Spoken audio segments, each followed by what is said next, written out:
Akhir tahun yang kelam bagi pendidikan di Mandailing Natal. Pada dasarnya nama Mandailing Natal dikenal sebagai serambi Mekahnya Sumatera Utara. Bahkan di tingkat nasional Mandailing Natal dikenal sebagai daerah yang religi dan berpendidikan. Selain memiliki budaya dan adat istiadat yang luhur.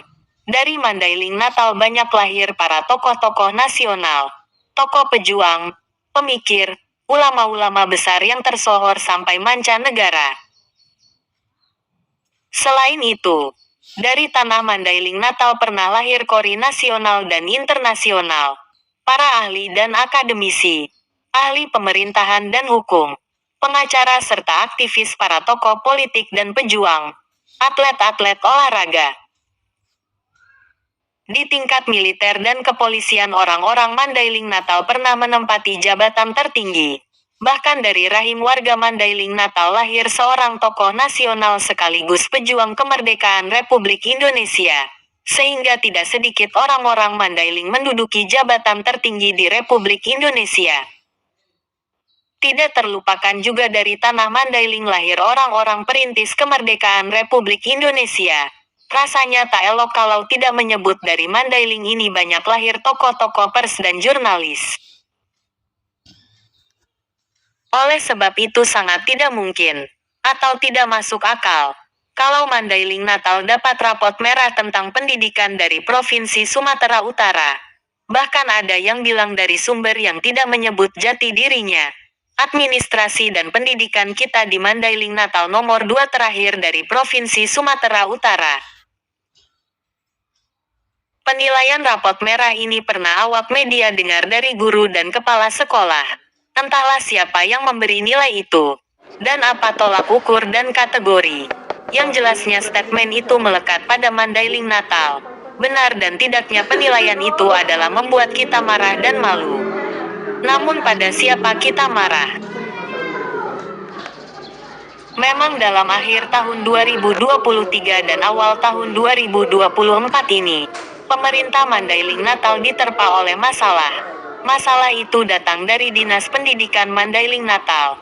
Di akhir tahun 2023 itu, di mana saat adanya penjaringan guru honor menjadi P3K yang ditetapkan pemerintah pusat, panitia penerimaan P3K di Dinas Pendidikan Madinah dinilai berlaku curang pada penilaian para peserta, sehingga menggugurkan yang seharusnya menang.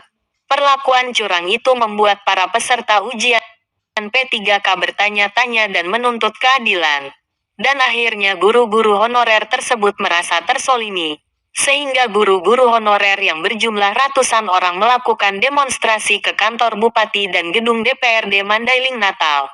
Bahkan aksi demonstrasi tersebut berlangsung sampai beberapa kali, bukan cuma dari guru honorer.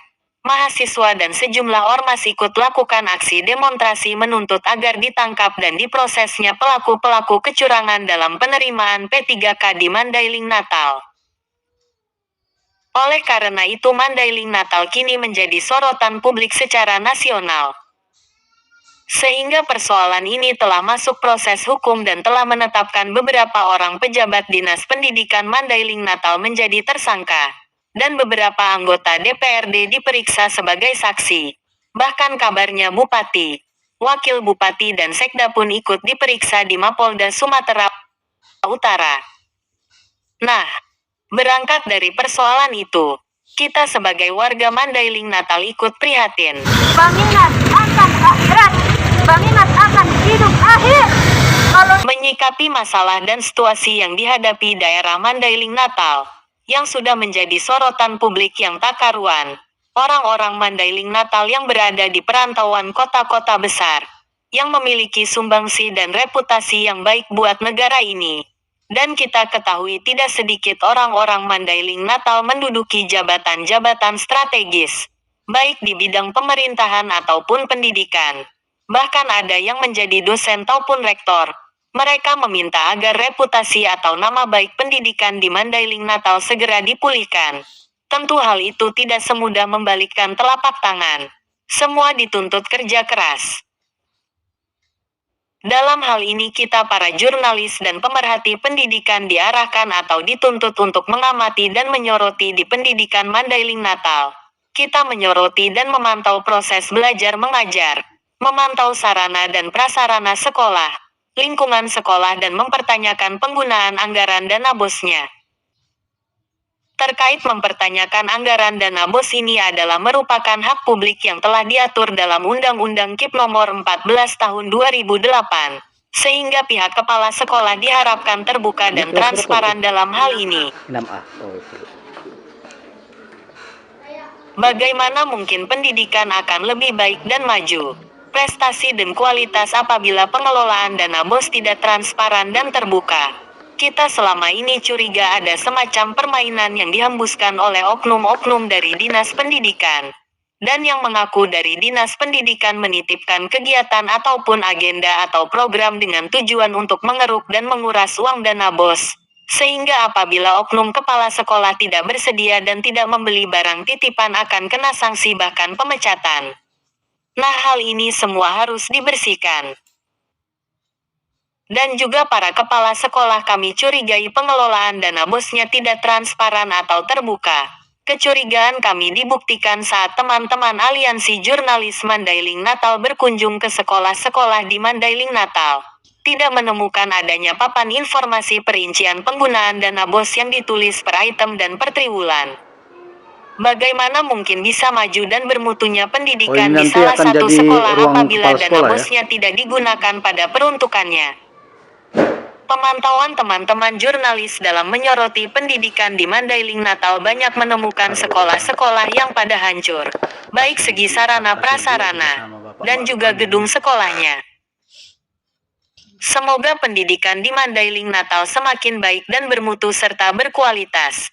Dan juga para pejabat di Dinas Pendidikan Kabupaten Mandailing Natal ditempati oleh orang-orang bersih dari korupsi, kolusi dan nepotisme. Ayo selamatkan pendidikan. Ayo selamatkan anak bangsa.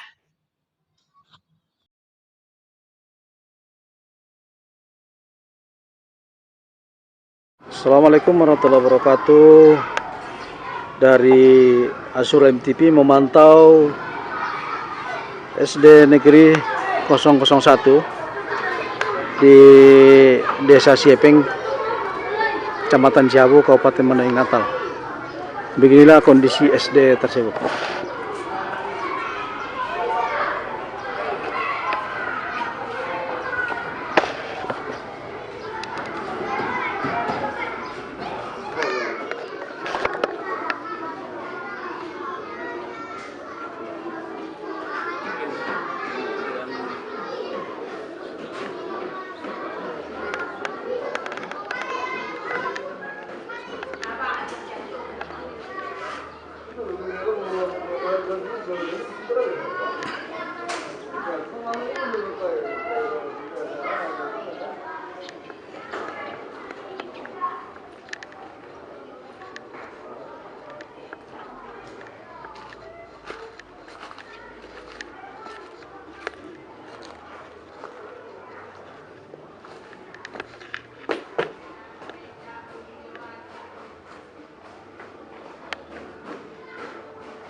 Assalamualaikum.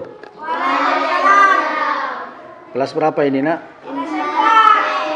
Kelas 4. C. B. Oh iya.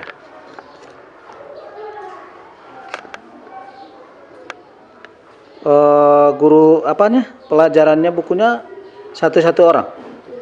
Iya, oke.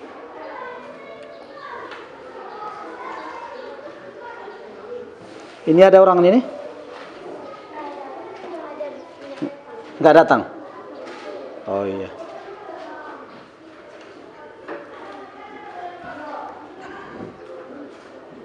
Itu apanya? Buku-buku ya?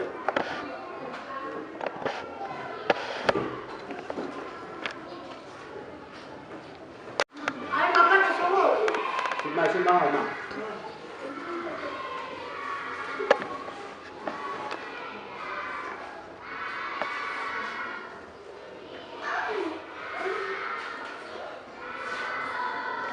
Itu mejamu gini. Mejanya. Oh iya.